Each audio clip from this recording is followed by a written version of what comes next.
What's up, everybody? Today I have a big guest with me today, literally football royalty. My man is a former HBCU alum. He went to Fort Valley State. Spent 6 seasons in the NFL, 5 with the Oakland Raiders, 1 season with the Denver Broncos, and 1 season in XFL as part of the St. Louis Battlehawks. He's only the second black man to be named an All-Pro at the punter position. My guest today is Marquette King. How you doing, man? I'm good, man. How about you? I'm doing excellent. I want to get straight into it. So you, as I mentioned, went to Fort Valley State. Was there any other school in Georgia or any other HBCU that it could have been that you would have went to school? No, really. I think it was between Fort Valley State and Albany State.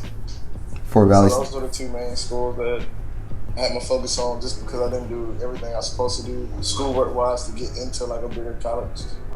When you was growing up, what school would that have been? Like if we would have asked you at 10 years old, what school are you trying to go play football at? What school would that have been? I don't even know. I didn't even understand how it worked. Like, I didn't find out until toward the end. Oh, okay. So with that being said, you going to Fort Valley State, what is it like, I guess, the support in the league when you're an HBCU alum playing in there? Is there like a brotherhood with other HBCU guys? And what does it feel like putting on for, I guess, a Fort Valley State where they may not have a player come out every year or 2? It may be 4 or 5 years between, a person being in the league. What is that like?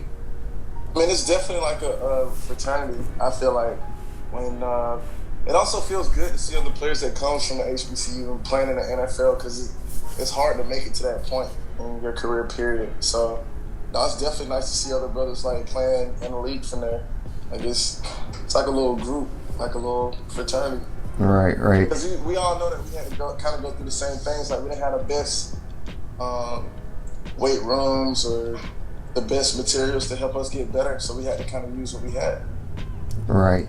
Now some NFL fans will remember you because you're a black punter, or maybe that you went to a HBCU, or maybe because you got,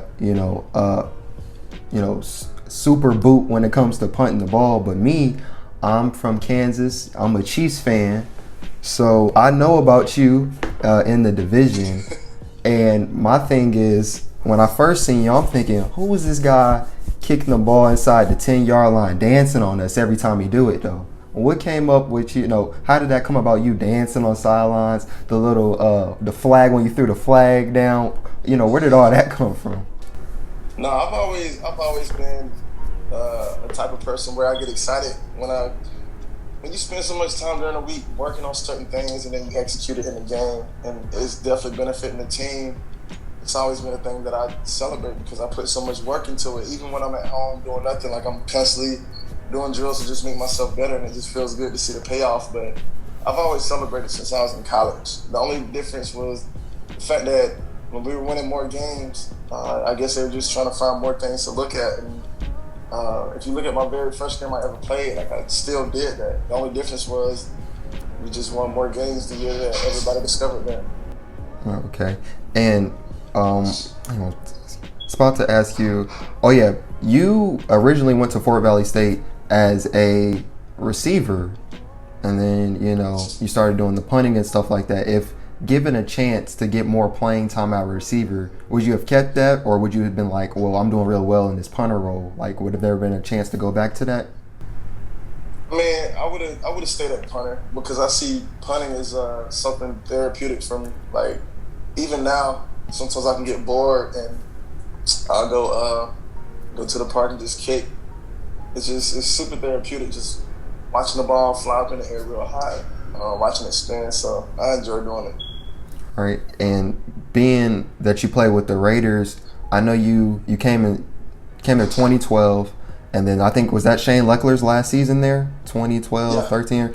So what did you get to learn from punting under him, and then Sebastian Janikowski also being on that team? What did you learn from them? With Shane Leckler, I learned not to kick as much. Like I used to hit over 100 balls every time I kicked, and my legs would get really tired. So one thing I learned from him was he didn't punt a lot, but when he did punt, he would punt really well. So you learn about the lesson of quality over quantity. And then with Janikowski, it was more of a mindset thing where he never depended on anybody's approval if he was the best or not. He just knew he was the best at what he did. So that's something I took for him. All right. As I mentioned, you were named All-Pro in 2016. I think there was only one other black man to do that. That was Reggie Roby. He did it once in 1984 and once in 1994.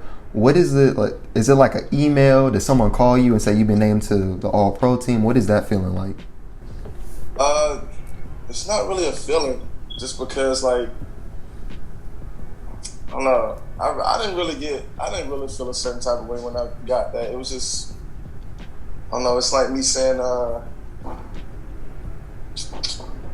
don't even know how to describe it. I just didn't really feel a certain type of way. It was just like, oh, cool, that's what's up.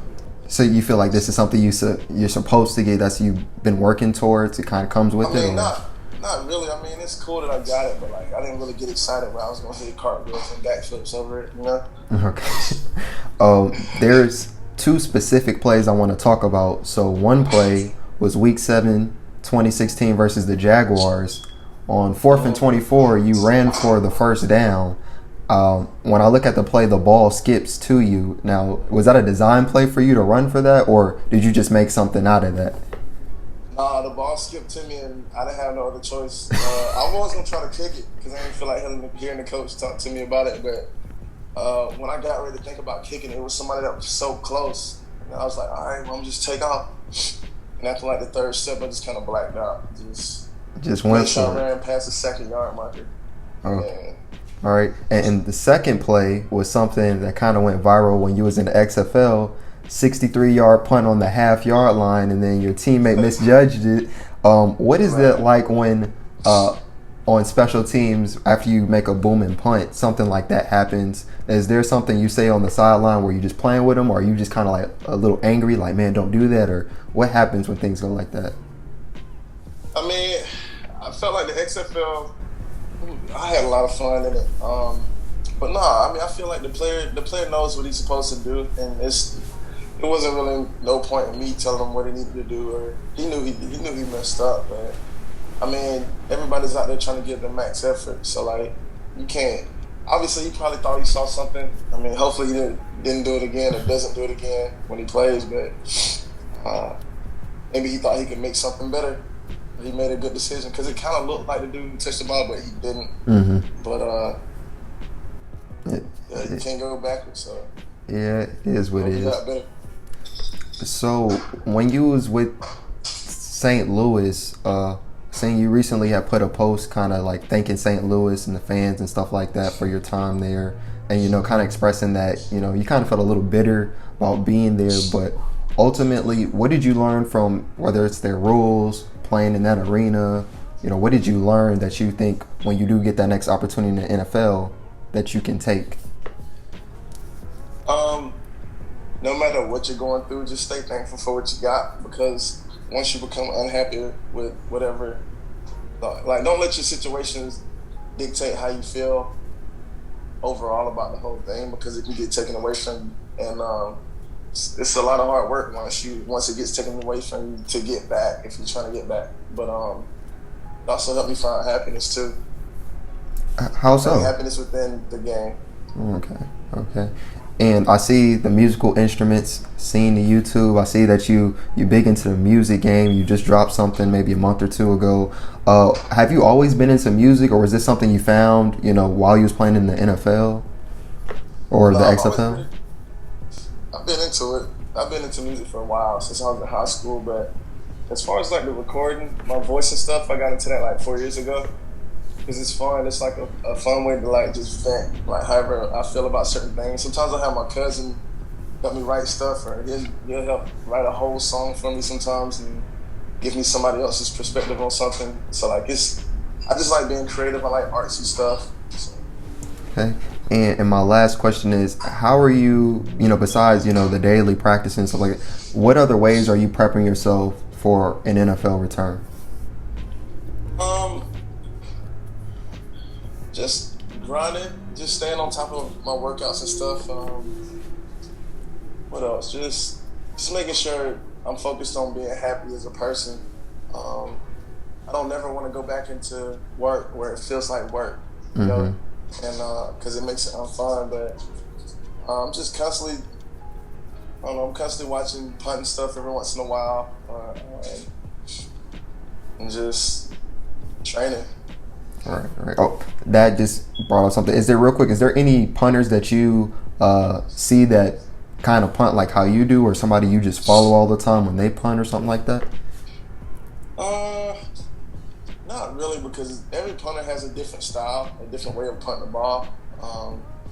So I think the best way to just be a better you is just, I mean, it's definitely like a technical type way to do it, but like the best way to be the best you is to take bits and pieces of what's supposed to be correct and add it to what you got going on to make yourself better. So like, nah, not really. I just try to do what makes me, I don't do what's comfortable for me, and whatever works, I just try to work around that. All right, man. That is all my questions. I mean, I appreciate you taking out the time to talk to me. This is real big. I got some plans. I can make this to a nice little package, you know, for my newspaper and stuff like that. But I just think it's awesome. I think you should be in the league personally. I've seen the leg. I know the damage you can do. So, you know, I'm there for you, man. I'm supporting it. Also, this kind of just off to the side. In Madden, have you ever was just like, you know what, I'm gonna put myself in that quarterback and just run this read option or something? Hell yeah. No, I always say Derek Carr don't never start in front of me on the video game. He don't never start in front of me in the video game at all. So like I'll definitely put myself in there. But I can, as a kicker and punter, you can only go in at quarterback in the game. So like that's the only sucky part. Like, you know, I put myself at receiver if I could, but and I definitely agree with what you just said. Like I should be in the NFL right now. All right. Super weird, but it is what it is. All you can do is just keep pushing, keep doing whatever you got to do. Like, but the most important thing is not letting the sport of football define who you are as a person. And I think that's a mistake a lot of people have, is letting whatever they do define them, and it just messes them up when it gets taken away because they base themselves off of that and their relevance off of that one thing. So valid. Again, man, I appreciate you so much. This has been awesome. Best interview I've done so far. I had a couple interviews, but this is the coolest one because I'm a sports guy. So I appreciate you, man, and I wish you the best for real.